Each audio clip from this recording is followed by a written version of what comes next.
मैं सबसे पहले डॉक्टर राहुल भारती आपके पास आना चाहूंगा। आपने एक नया ऐलान कर दिया है कि पुलिस सिक्योरिटी दे ना दे, आपने दलितों को आह्वान किया है कि आइए हम अपनी सेना के साथ तैयार हैं, हम अपने राष्ट्रीय अध्यक्ष को सिक्योरिटी देंगे और रामजी लाल सुमन के घर पहुंचने को सबको 11 बजे कहा है। ये क्या चाह क्या रहे हैं आप लोग? प्रदेश में क्या इतनी कानून व्यवस्था खराब है कि अब आपको ये कहना पड़े, या आप दूसरी तरफ ये पूरी लड़ाई लेके जाना चाहते हैं? मेरे पास है प्योर पाव भाजी का मसाला, प्योर पाव भाजी मसाला, पाव भाजी को टेस्टी बना डाला, सबका राजा आल प्योर मसाला। देखिए, ये हमारी मजबूरी है। जैसे हमारे राष्ट्रीय अध्यक्ष जी को कुछ लोगों के द्वारा जान से मारने की धमकी देना, गोली मार देना और अलग अलग तरीके से उन्होंने अपने कानून को हाथ में लेने का काम किया है। हमने लगातार सरकार से, कानून से गुहार लगाई कि उनके खिलाफ कानूनी कार्रवाई हो, उन लोगों को गिरफ्तार किया जाए। जब उनके खिलाफ कोई कार्रवाई नहीं हुई तो हमें मजबूरन ये ऐलान करना पड़ा कि कल जब राष्ट्रीय अध्यक्ष जी आगरा में रामजी लाल सुमन जी के यहाँ या अपने और अलग प्रोग्रामों में जाएंगे तो हम उनके सुरक्षा घेरे के बाहर अपना एक सुरक्षा घेरा बनाएंगे और हम अपने राष्ट्रीय अध्यक्ष जी की सुरक्षा के लिए पर्याप्त पुख्ता इंतजाम वहाँ पे करेंगे। और हमारे आह्वान का असर ये हुआ है कि बड़ी संख्या में आगरा में हमारे लोग पहुँचने लगे हैं और मैं भी अभी आगरा जा रहा हूँ। 18 तारीख में हमारी बड़ी संख्या में लोग, हमारे संगठन के लोग वहाँ पे पहुँचेंगे। जो कल 19 तारीख का उनका दौरा होगा उसके अंदर उनकी सुरक्षा के लिए। आप सुरक्षा से ज्यादा इसको दलित वर्सेस क्षत्रिय की तरफ नहीं ले जा रहे हैं? बिल्कुल नहीं, बिल्कुल नहीं हम लेके जा रहे हैं। देखिए, ये एक लड़ाई है। राणा सांगा जी के बारे में जो हमारे राज्यसभा सांसद ने बात कही वो उनके व्यक्तिगत बयान नहीं थे, वो इतिहास के पन्नों में छुपी हुई कुछ बातें हैं। परंतु फिर भी राज्यसभा की कार्रवाई से उन बयानों को जब हटा दिया गया तो जिस तरीके से भारतीय जनता पार्टी करनी सेना की आड़ में लगातार इस मामले को बढ़ाना चाह रही है और उत्तर प्रदेश के अंदर सांप्रदायिक दंगे कराने के मूड में उत्तर प्रदेश सरकार है, हमें उससे डर लगता है, हमें उससे खतरा है। हम उस खतरे को देखते हुए अब अपनी तैयारियां अपने आप कर रहे हैं और हम लोग बिल्कुल भी जातिगत लड़ाई नहीं लड़ना चाहते। हम लोकतांत्रिक देश में संविधान को मानते हुए, बाबा साहब डॉक्टर भीमराव अंबेडकर जी में आस्था रखते हुए अपने काम को करते हैं। राहुल जी, आप अपने काम को कह रहे हैं, करते हैं। मेरे साथ नीरज चौहान जी भी हैं, प्रदेश अध्यक्ष हैं करणी सेना के। आप लोग को अगर, नीरज जी आवाज आ रही है? जी, आवाज आ रही है। आप लोगों को अगर कोई भी समस्या है उनके बयान से, पहली बात तो वो बयान अभी राहुल जी ने भी कहा और मैंने भी कहा, उसको हटा दिया गया है। आप लोग किसी के घर पे चढ़ाई करेंगे, किसी को कहेंगे मैं हड्डी हड्डी तोड़ देंगे, इस तरीके के बयान देंगे, क्या देश और प्रदेश में कानून व्यवस्था है कि नहीं कि आप लोगों की व्यवस्था चलेगी? माननीय, ऐसा है, आप देखिएगा, राहुल जी इस बात को कह रहे हैं। हमारे गृह मंत्री जी ने अंबेडकर नाम से 2 बार केवल बयान बोला था कि आपको क्या लगा है अंबेडकर चिल्लाते रहते हो सभी लोग, और 2 इसके गृह मंत्री अगले दिन ही इस पे माफी मांग लेते हैं। तो पूरा दलित समाज का हो चाहे हिंदुस्तान में कोई भी व्यक्ति हो, सबने इस चीज को दिमाग से निकाल दिया। पूरी पार्लियामेंट ने इसको दिमाग से निकाल दिया कि देश का गृह मंत्री माफी मांग रहा है, मुद्दा वहीं खत्म हो गया। और एक व्यक्ति लालजी सुमन जैसा बाल हट करके बैठ गया। ये बाल हट मान लीजिए, जिद मान लीजिए, या एक ऐसी साजिश मान लीजिए जो समाजवादी पार्टी की तरफ से उसको कहने के लिए मजबूर किया गया कि नहीं, मैंने गद्दार तो कह दिया लेकिन मैं इस समाज से माफी नहीं मांगूंगा। अरे आप राजनीति कर रहे हैं, कोई पीढ़ी की राजनीति कर रहा है, कोई हिंदू मुस्लिम की राजनीति कर रहा है, करते रहिए। आप आजाद हैं हिंदुस्तान के अंदर, लेकिन महोदय हमारे समाज को लेकर आप क्यों टिप्पणी करते हैं? कभी हिंदू धर्म को, भगवान को लेकर टिप्पणी करते हैं आप? हमारे समाज के बीच में क्या लेना देना है बताइए जरा। अगर आपको टिप्पणी करनी थी ना, आप पीढ़ी पे बात करते अपनी, या मंदिर पे बात करते अपने। हमारे राणा संघा को लेकर आपने बीच में क्यों बात रखी हमारी?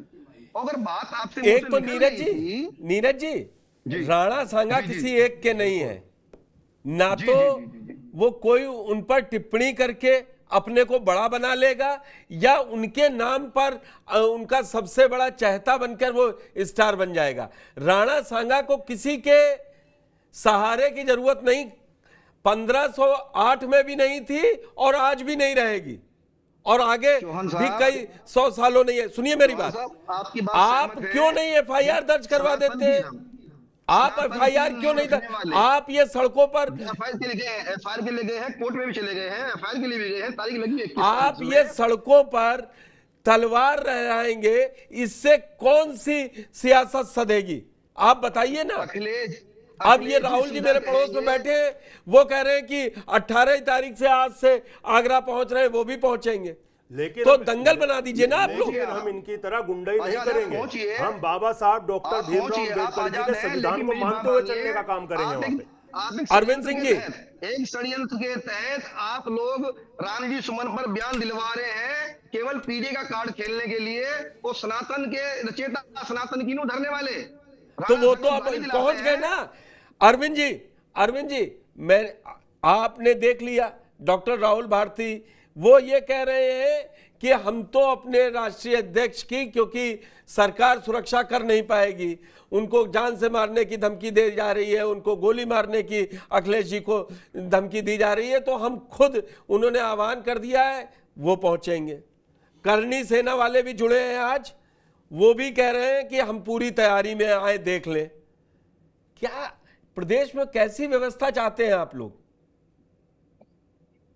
देखिए पुष्कर जी, जहां तक अखिलेश यादव जी की सुरक्षा का प्रश्न है, उत्तर प्रदेश में हमारी सरकार है और केंद्र में हमारी सरकार है, और मैं आश्वस्त करना चाहता हूं, भारतीय जनता पार्टी के सरकार के रहते अखिलेश यादव जी बिल्कुल सुरक्षित है, उनका बाल बाका भी नहीं है। लेकिन आपको पता है, सुरक्षा का जो इश्यू है, व्यक्तिगत सुरक्षा के साथ साथ इस देश में राजनीतिक क्षेत्र में स्टेटस सिंबल का भी मामला होता है। अभी उत्तर प्रदेश में चुनाव आने वाले हैं।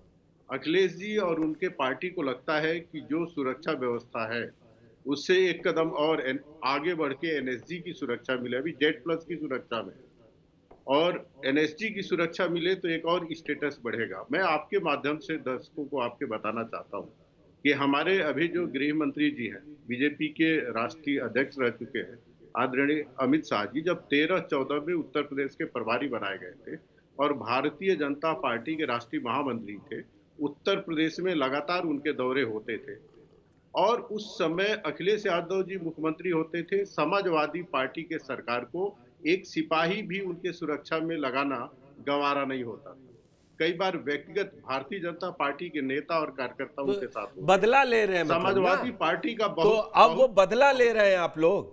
नहीं, अब कोई बदला बीजेपी नहीं। वो, मैंने पहले मतलब वो पुष्कर कहा जी, ना, पुष्कर जी, बोया एक- पेड़ एक- बबूल एक का मिनट, तो एक आम मिनट, कहाँ देखिए, से होए।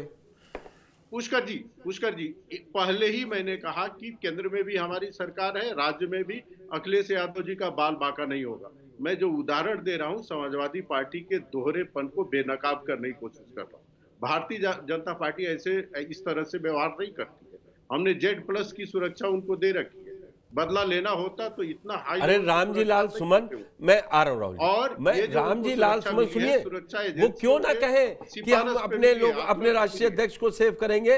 रामजी लाल सुमन सांसद नहीं है, राज्यसभा में सांसद हैं। उनके घर पे उत्तर प्रदेश का पिछले 8 साल का शासन ये दावा करता है, और मैं खुद मानता हूं कि कानून व्यवस्था बहुत बदल गई, और उसमें हजारों लोग पहुंच जाएंगे, फिर 15 दिन बाद तलवारें लहराने लगेंगे, उनके घर पे पथराव कर देंगे। तब कहां था? लेकिन लालजी सुमन तो फिर भी 2-2 हाथ करने की बात कर रहे हैं कि 2-2 हाथ कीजिए मुझसे। आ रहा हूं नीरज जी, परेशान नहीं हुई है, मतलब भर का टाइम है, सब आपसे भी पूछेंगे आप भी क्या चाह रहे हैं। मैं यही चाह रहा हूं ना अरविंद जी कि शांति से होता। अगर करनी सेना के जो लोग जिन्होंने पथराव किया था उनके भी पोस्टर चस्पा किए गए होते तो अच्छा लगता ना, कि संभल में जल्दी दिख जाते हैं पोस्टर कौन कौन है।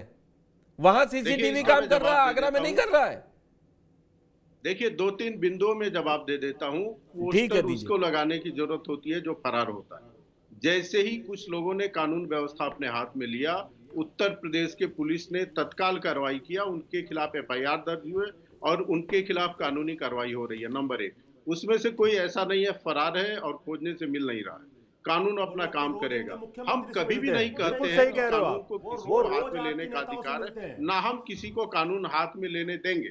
लेकिन दूसरे तरफ जब समाजवादी पार्टी की सरकार होती थी तो राजू पाल का हत्या, आपको याद है, हत्या के बाद मुख्यमंत्री समाजवादी पार्टी के आदरणीय मुलायम सिंह यादव इलाहाबाद जाके जो हत्यारा था उसके पक्ष में उन्होंने बयान दिया कि अतीक अहमद निर्दोष है। भारतीय जनता पार्टी इस तरह का शासन नहीं करती है, कानून किसी को हाथ में लेने की अनुमति नहीं देती है। लेकिन समाजवादी पार्टी के नेता आदरणीय अखिलेश यादव को भी रामजी लाल सुमन को समझाना चाहिए। राणा संगा इस देश के हीरो हैं। राणा संगा भारतवर्ष के मान और स्वाभिमान है। जो छिछली राजनीति है उसके लिए देश के महापुरुषों को अपमानित करने का काम नहीं होना चाहिए। बिल्कुल ठीक, आपकी इस बात को मैं 100% मानता हूं, लेकिन राहुल जी जो बात कह रहे हैं उसको भी तो समझिए ना। वो कह रहे हैं करणी सेना के लोग तो मुख्यमंत्री से लेकर सारे बड़े नेताओं से मुलाकात कर रहे हैं।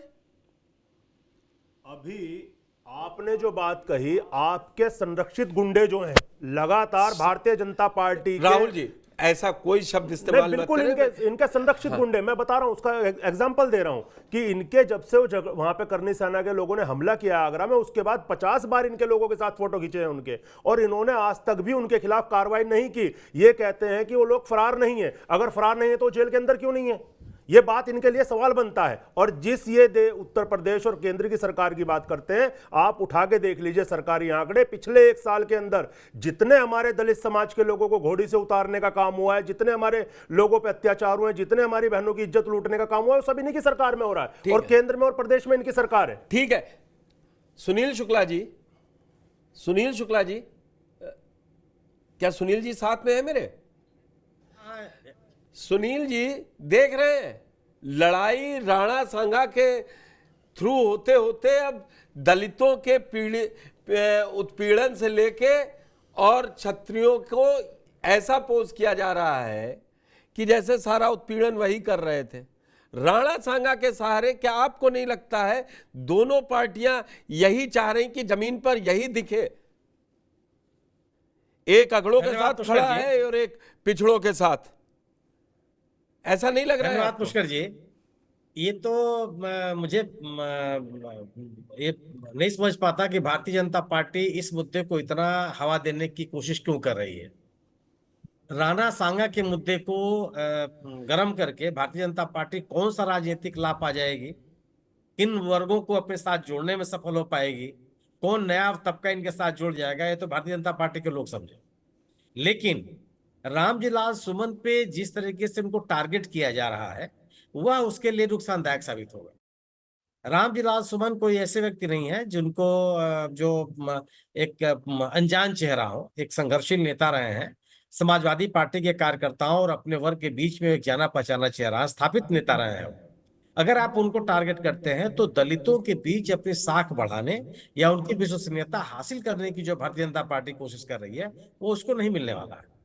अगर भारतीय जनता पार्टी ये सोचती हो कि सनातन और हिंदुत्व के नाम पर दलित उनके साथ आ जाएगा, यह कभी हो नहीं सकता, क्योंकि आक्रामक हिंदुत्व के कारण से दलित समुदाय ने अपने आप को असुरक्षित महसूस किया। अगर आप उनके पक्ष में कुछ करते हुए नहीं दिखाई पड़ेंगे तो सनातन के नाम पर और हिंदुत्व के नाम पर आप उनको अपने साथ जोड़ नहीं सकते। और अगर उनके नेताओं को आप टारगेट करेंगे तो निश्चित रूप से भी उससे भी आपको कुछ हासिल होने वाला नहीं है। और यह गिरावट 2014 और 2019 के चुनाव में दलितों का एक बड़ा वर्ग भारतीय जनता पार्टी के साथ खड़ा हुआ था, लेकिन आगे आने वाले चुनाव में, जो बाद के चुनाव, इसमें सबसे ताजा तरीन चुनाव 2024 के लोकसभा का चुनाव हुआ है, उसमें दलित समुदाय ने भारतीय जनता पार्टी के साथ छोड़ा।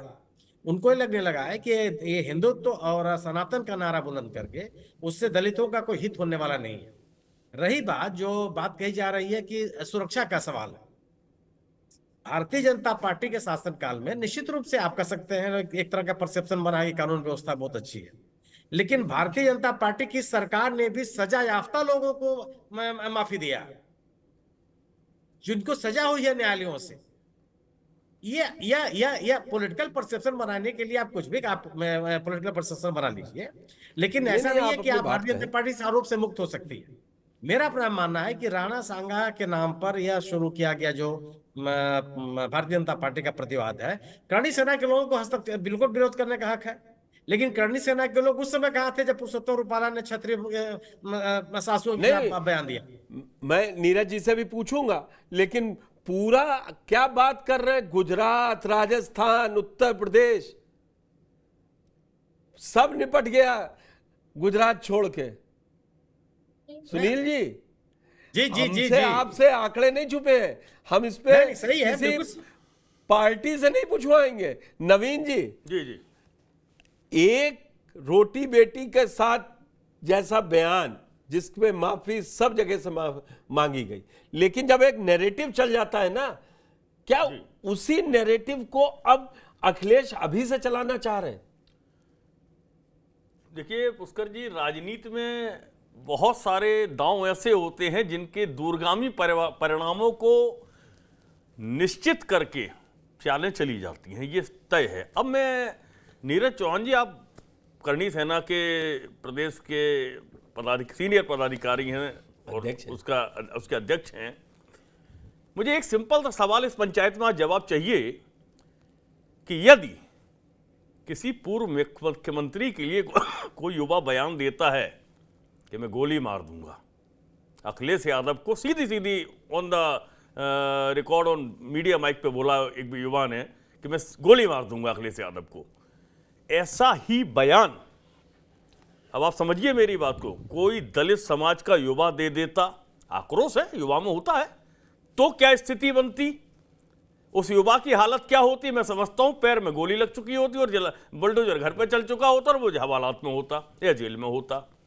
आखिर क्यों इतनी लचर कानून व्यवस्था है उत्तर प्रदेश की कि अपना और पराया देखा जा रहा है? भाई क्यों देखा जा रहा है? कानून की नजर में तो सबको बराबर तराजू में तोलना पड़ेगा।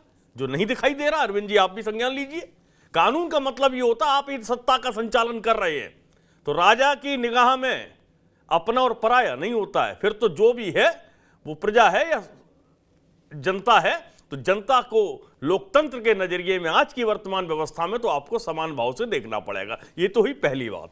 आ रहा हूं अरविंद जी, आ रहा हूं। दूसरी बात और मैं कहना चाहूंगा कि राणा सांगा अकेले नहीं, महाराणा प्रताप, बहुत सारे हमारे यहाँ इतिहास पुरुष रहे हैं, चाहे वो ईश्वर चंद्र विद्यासागर हो, उनकी भी मूर्ति तोड़ दी गई थी बंगाल में, मैं सबका नाम ले रहा हूं। ये सब किसी जाति विशेष की धरोहर नहीं होती हैं, ये राष्ट्र की धरोहर है और ये राष्ट्र के महापुरुष हैं, इनके विचारों को हम लोग आत्मसात करते हैं।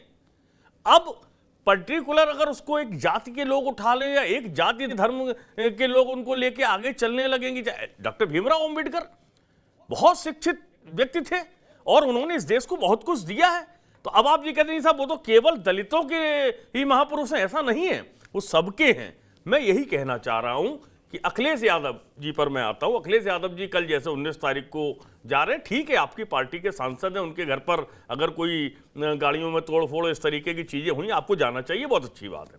मेरा एक प्रश्न इसके अलग हटके और भी है राहुल भारती जी आपसे। कासगंज के अंदर एक युवती के साथ, वो अपने मंगेतर के साथ थी, 10 लोगों ने रेप किया है, किसी के पैर में गोली नहीं लगी है, कहीं बुलडोजर नहीं चला है। कमोबेश वाराणसी में भी वही स्थिति थी 23 लोगों के साथ।